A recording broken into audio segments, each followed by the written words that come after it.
explain now. What that's the activity, but can we go back one page, 1 or 2 pages? Okay. So where we have step Step 3. 2B. Professor, I can't hear you.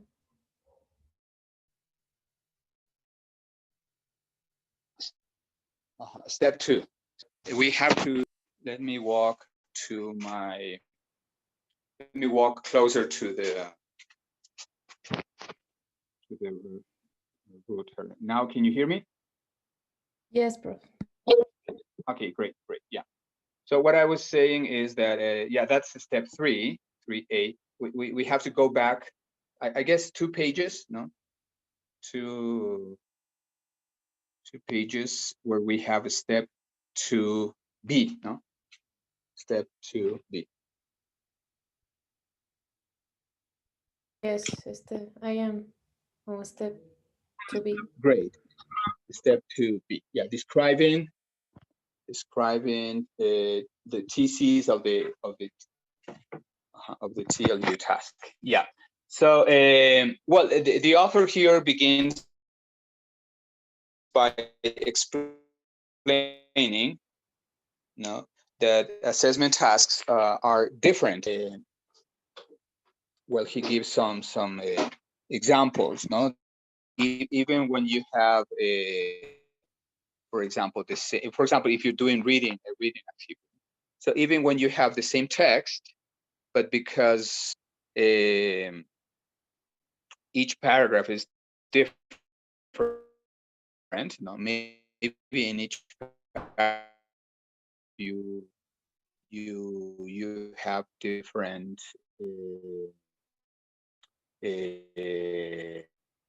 example, no?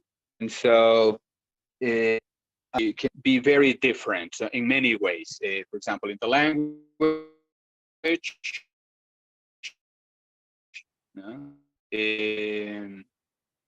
for example, you can ask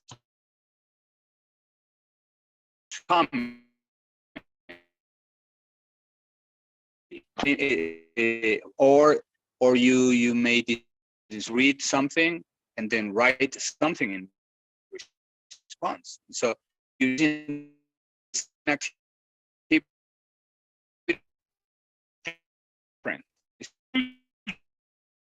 speaking.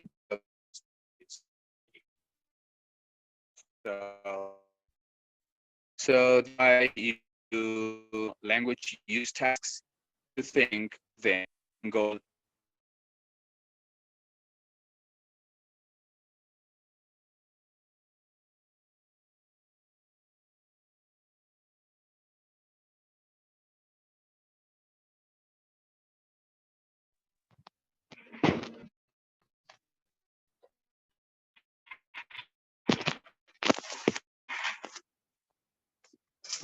Yeah, can you hear me? Yes.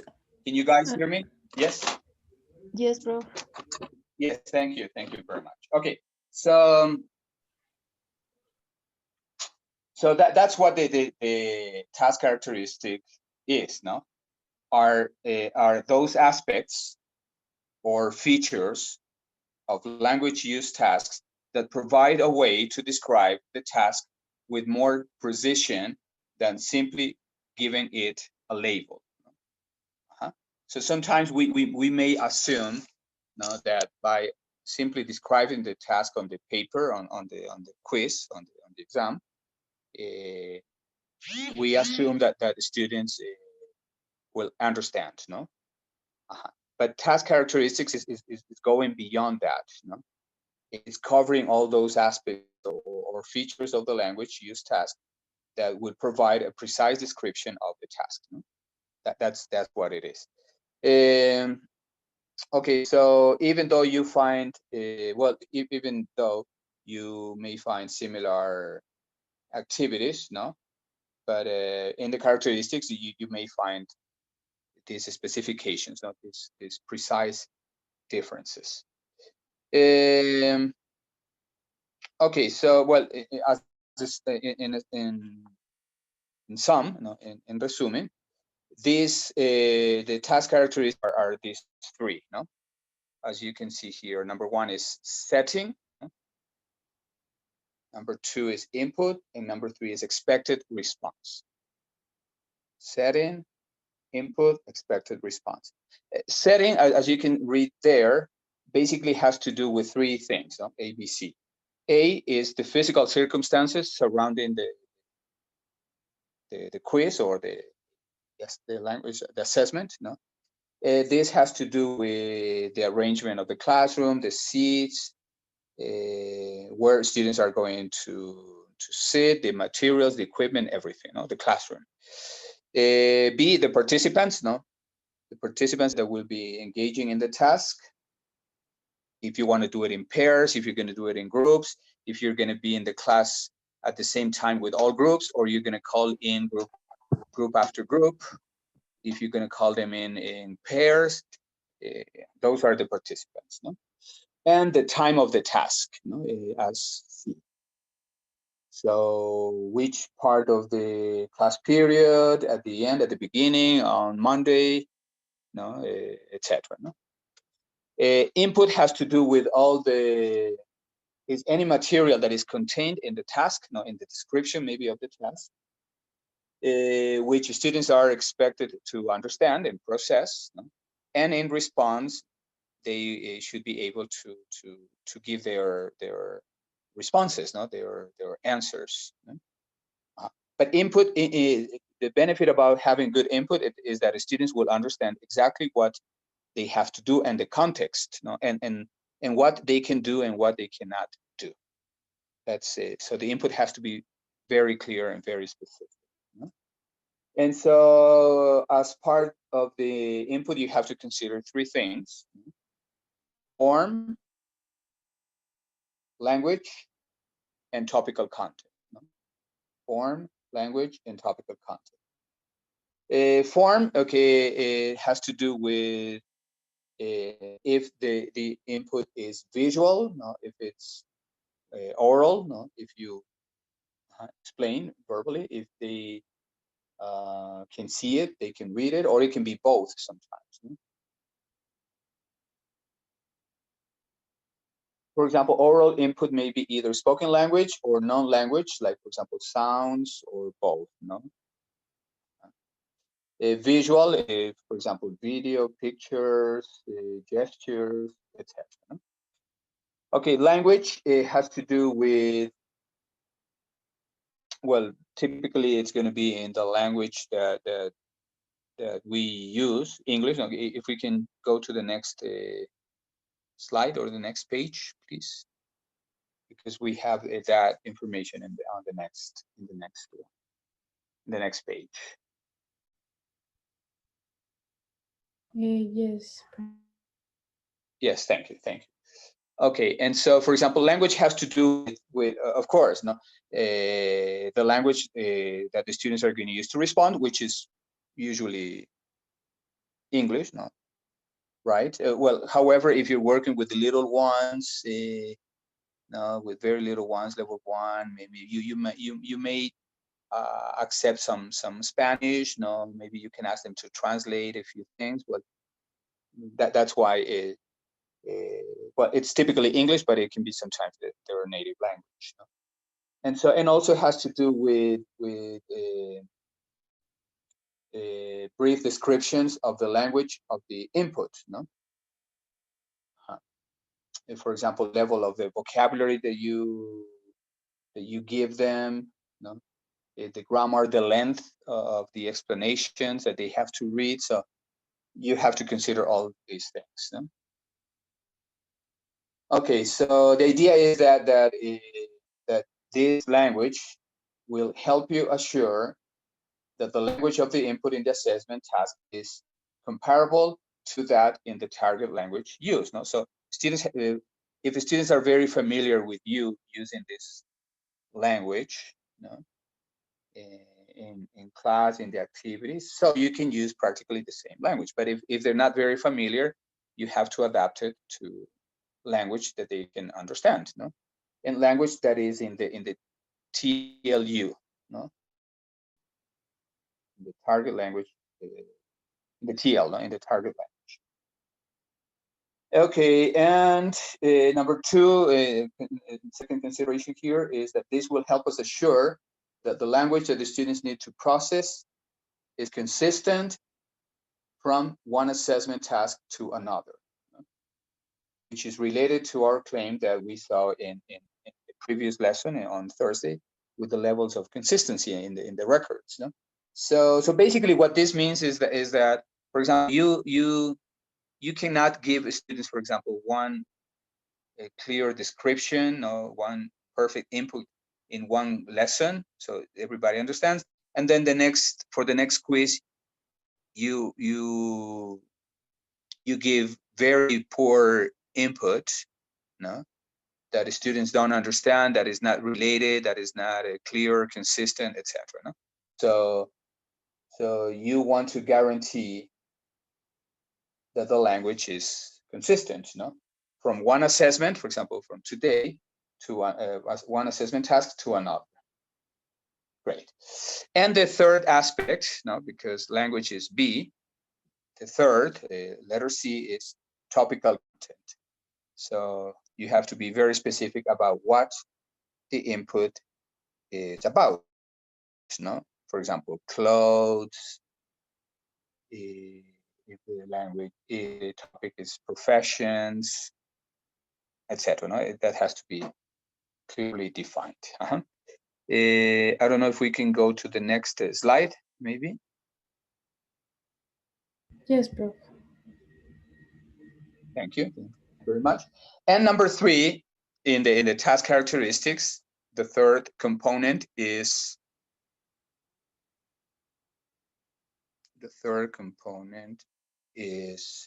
expected response. No? Expected response. So expected response is the language, no, that you expect from students, no, in response to input, no? Language. For example, with the little ones. No?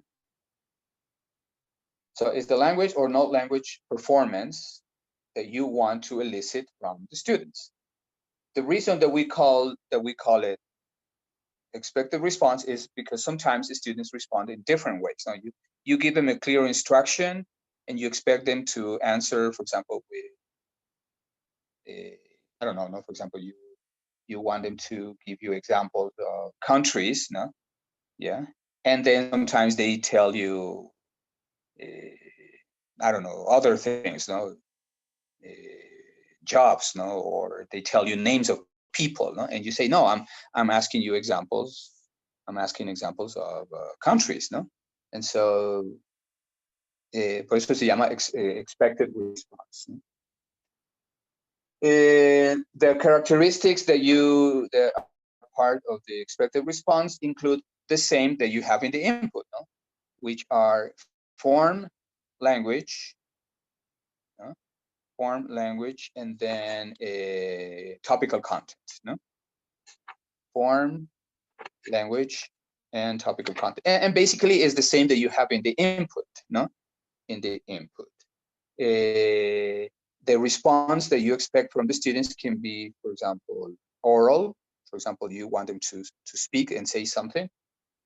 Visual, or it can be both. Great. Visual, for example, you want them to draw something, you want them to create something, to make a chart, to move around the class or something. No? For example, with the little kids, no? If they understand something, the action, they have to stand up and go to the front of the classroom and pick up something, no? And so if they do that, no?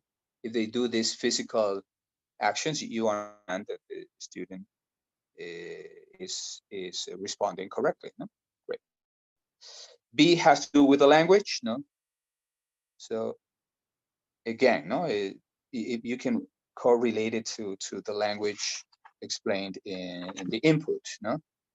As you can read, for example, in the three components here, no? For example, you want the students to produce language that you can evaluate or score.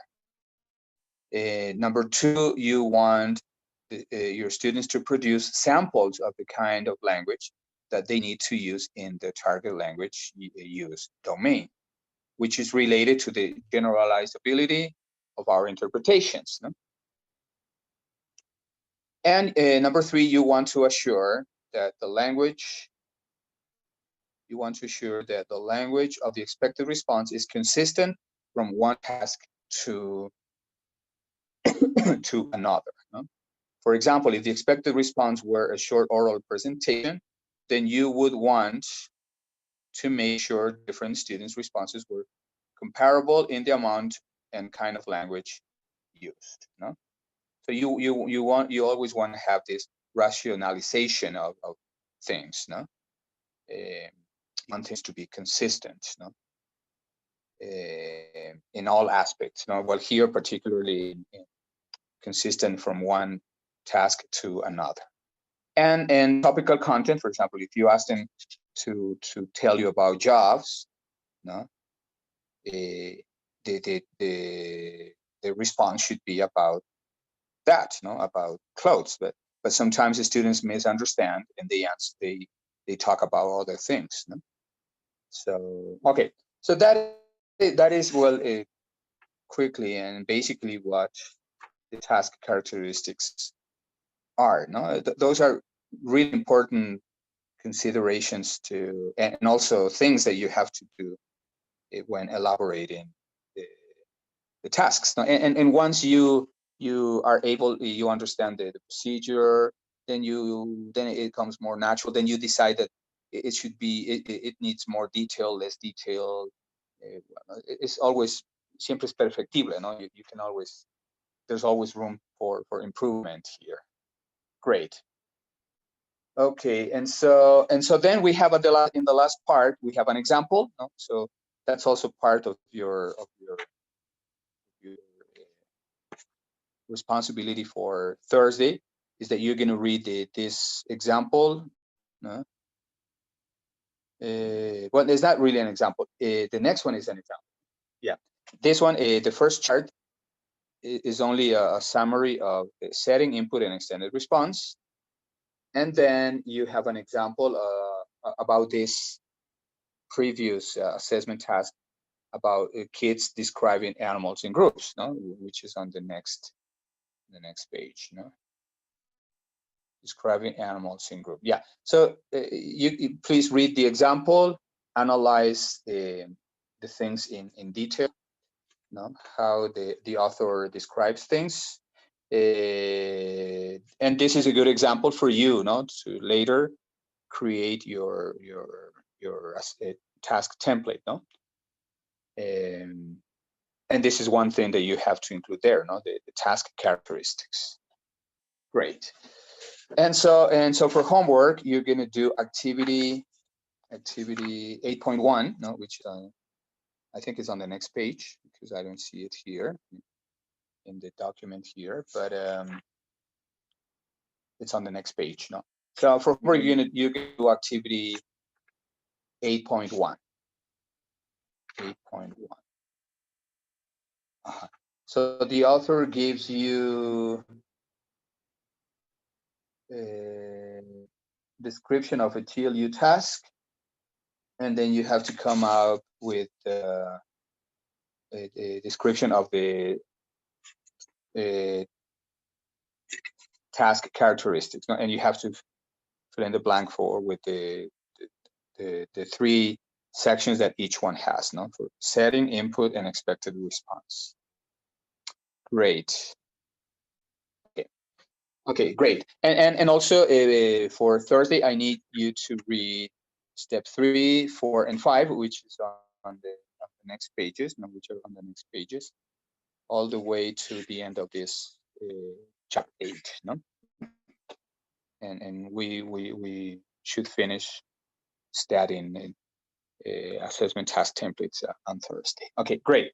And so now, as I said at the beginning, we're going to have this 18 minutes, 17 minutes to do maybe 1 or 2 rounds of this game that Abby prepared last week. Okay, and so as a way of preparing or having a little fun, preparing for future quizzes, and also to review concepts, and also ultimately to have a little fun. Avi is going to display the game. I would like as many of you as possible to link, to follow the link, connect and practice, questions of Unit 2, I think, Unit 2, Unit 4. I don't know what Avi has Yes, Prof. particularly prepared. I have from chapter 2 until chapter 8 the quizzes, but we chapter 5 we already did it last time.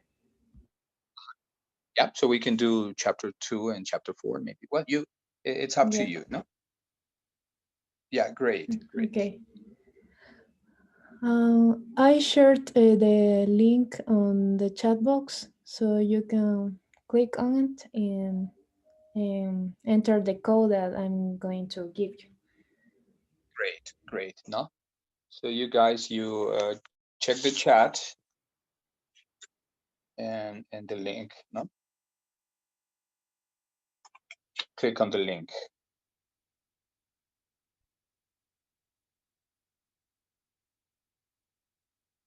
Okay, we're going to try questions from chapter number 2. Here we go. Okay.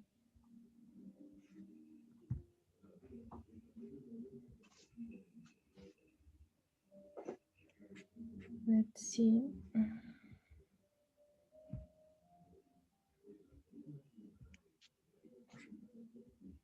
Okay. Can you see my screen? Yes. Okay. The code is on the screen, so you can enter.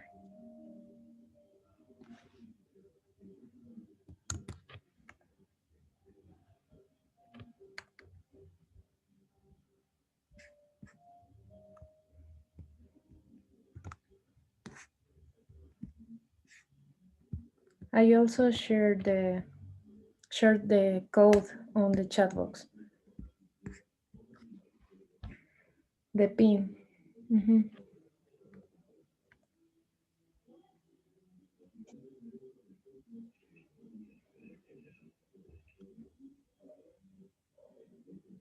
We have only 12 students. 12. So let's wait some time.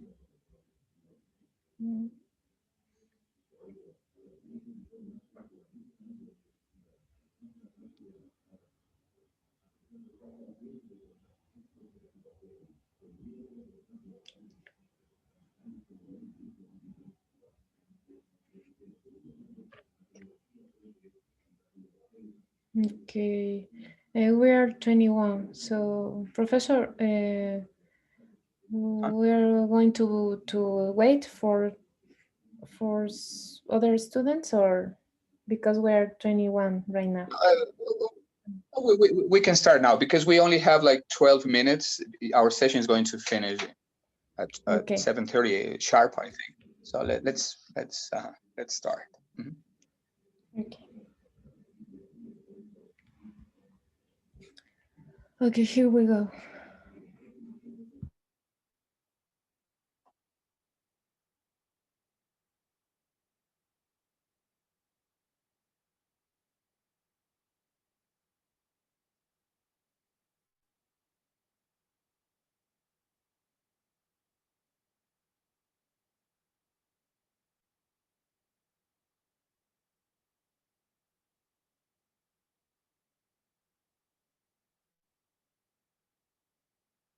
And what's the first question?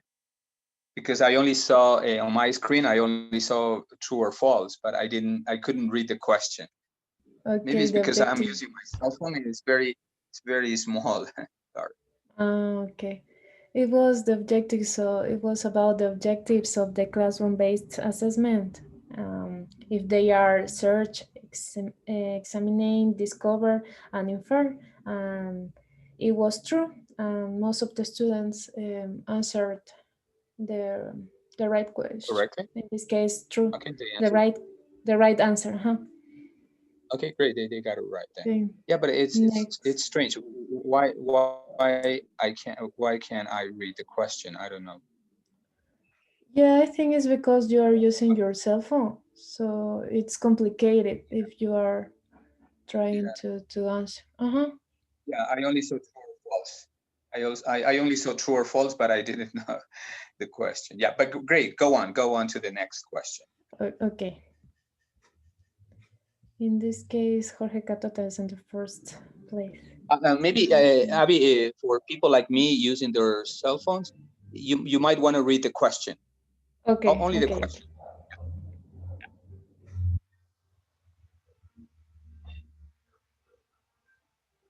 Which of the following aspects of the classroom-based assessment is not a function? Provide students progress, increase student, provide student progress, color red, increase students' motivation, yellow. Parents cannot motivate children to maintain, improve the instruction, blue, and provide feedback learning process, green. In this case, parents cannot motivate children to maintain and improve the instruction was the correct answer. And most of I was you, gonna take that one, but time is up. time is up. Okay, the next one. Okay, next. Okay, which of the following is not an advantage of classroom-based assessment? Red, use of varied approaches to assess students' understanding. Yellow, passive involvement of students. Blue, use of varied instruction methods. Green, establishment of learning goals and tracking of individual progress. That's it. Okay, it was a passive involvement of students in the learning process, the color yellow. And this the next one. Mm, mm, okay. Which of the following option is not a measurement characteristic? Oh, okay. Measure. Measurement. Red, descriptive meaning. Yellow, prescriptive measurement. Blue, quantitative measurement. And green, objective. You have 10 seconds to answer. Okay. Uh, okay, it was prescriptive measurement. Okay, the next one.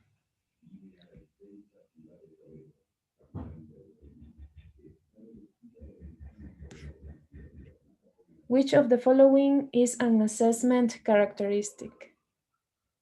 Red, objective. Yellow, interpretative meaning. Blue, quantitative assessment. Or green, descriptive meaning. You have 15 seconds to answer.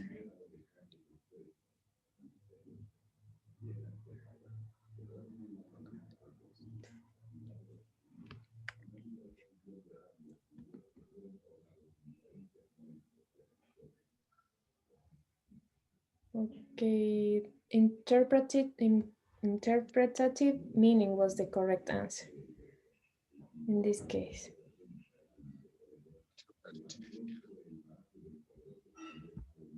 The next one, which are the two components of the teacher-based assessment? Red, diversity of assessment and real-world context. Yellow, feedback and part of the assessment process. Blue, professional development and diversity of assessment. Or green, assessment process and real-world contexts.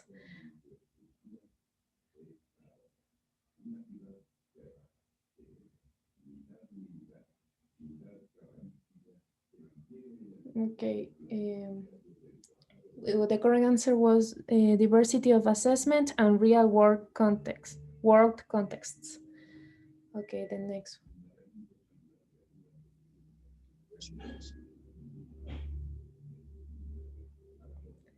Okay, which of the following options is not a method of measurement? Red test, yellow non-test, blue assessment, or green analysis? Which is not a form of measurement, you said, no? Yes, it's not a method of measurement. So it's test, assessment. What else? Non-test, and assessment. The correct answer was analysis because it's not a method. It's only Yes, yes, I was gonna click that. Okay, next one, the last one. Because you want to analyze, but you're Okay. The examination part of the classroom-based assessment contemplates assessment through there is a blank and another blank competence. So you have to complete with two words: informal and critical, critical and informal, or formal and practical, or formal and informal. So it was formal and informal because the other ones didn't make sense. Makes sense. Formal and informal. Yeah. Great. Okay, so we are going to see who are the winners. In the third place, we have Domenica. The second, Milena. And the first place for Edison Saldaña. Good. Good, Edison. Congratulations. Yep. Great. In the fourth place, Hugo. Thank you. It's a very interesting game. The questions are really good. Christian. Yeah, great, Christian. Well done. Yeah, I was going to suggest, Abby, if you could print. I mean, we've done units 5 the last time. This one you said it was unit 2 and 4, I think. So maybe as we do these questionnaires, you can maybe print some of the questions that we used for unit 5 and the ones that we used today. And when we do the contest again, after the contest, you give them the other questions. So that everybody starts preparing, analyzing, doing the quiz in your free time, and comparing with the books, comparing if the answers are okay. Okay, and so as preparation, for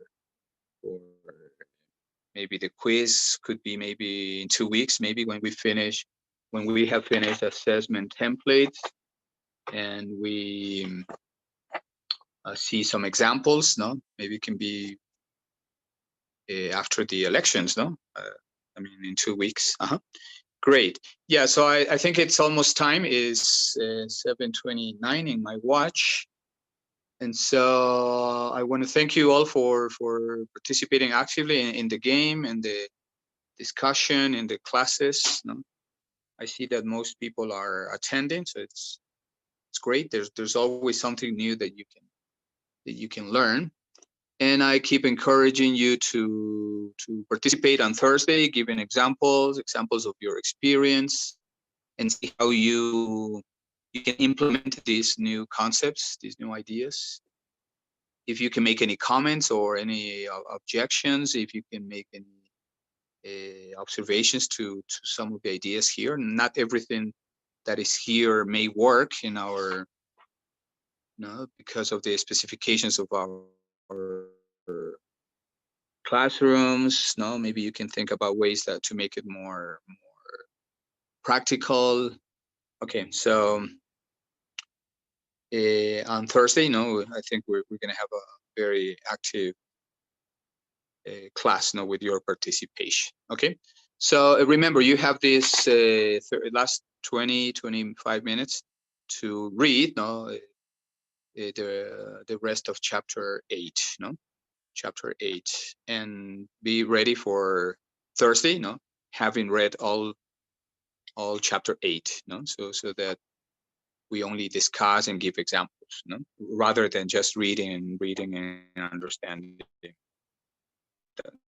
the whole thing. Okay, so thank you very much. Okay, Prof, thank you.